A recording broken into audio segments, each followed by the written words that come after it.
வணக்கம் மக்களே. இன்றைக்கி வந்து வெள்ளிக்கிழமை எங்கள் ஊரில் சந்தை பார்த்துக்கிடுங்க.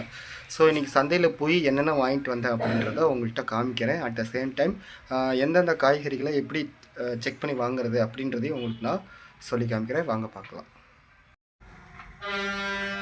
பாருங்கள் மக்களே, இது இன்றைக்கி நான் வாங்கிட்டு வந்த காய்கறிகள். ஸோ எதை எப்படி செக் பண்ணி வாங்கணுன்றதை நான் சொல்லிடுறேன்.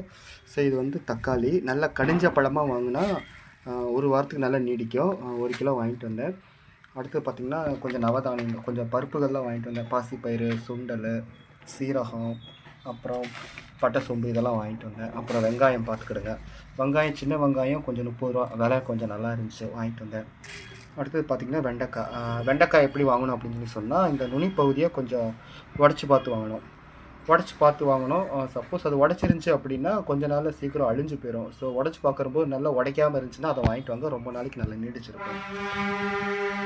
அடுத்தது பார்த்திங்கன்னா பீட்ரூட் பார்த்திங்கன்னா கொஞ்சம் உடம்புக்கு நல்லதுன்னாங்க. இது கொஞ்சம் நிலத்துக்கு மேலே விளையக்கூடிய பொருள் வந்து பீட்ரூட். உருளைக்கிழங்கு அதே மாதிரி தான் பார்த்துக்கிடுங்க. ஸோ இது வந்து இதுவும் நிலத்துக்கு மேலே விளையிறது தான். ஸோ இது வந்து கத்திரிக்காய் வந்து நிலத்துக்கு அடியில் விளையிறது. ஸோ வாங்கிட்டு வந்தேன்.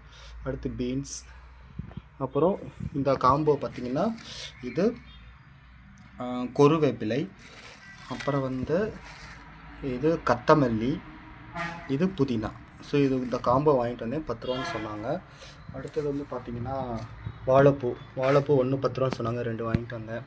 அடுத்தது பார்த்திங்கன்னா இது வந்து அவரைக்காய், அப்புறம் அது வந்து ரவை வாங்கிட்டு வந்தேன். அப்புறம் அது வெல்லம் வாங்கிட்டு வந்தேன். அவ்வளோதான் பார்த்துக்கிடுவேன்.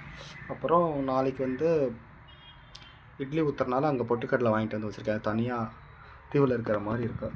ஸோ இதுதான் மக்களே, இன்றைக்கி நான் சந்தையில் போய் வாங்கிட்டு வந்த காய்கறிகள், ஒரு வாரத்துக்கான காய்கறிகள். சரி மக்களே, எல்லாம் பாருங்கள் எவ்வளோ கலர்ஃபுல்லாக இருக்குன்ட்டு. ஸோ நீங்களும் இதே மாதிரி எனர்ஜெட்டிக்கான ஒரு திங்ஸ் வாங்கி சாப்பிடுங்க. அனைவருக்கும் மிக்க இணைய இரவு வணக்கங்கள் நண்பர்களே. நன்றி.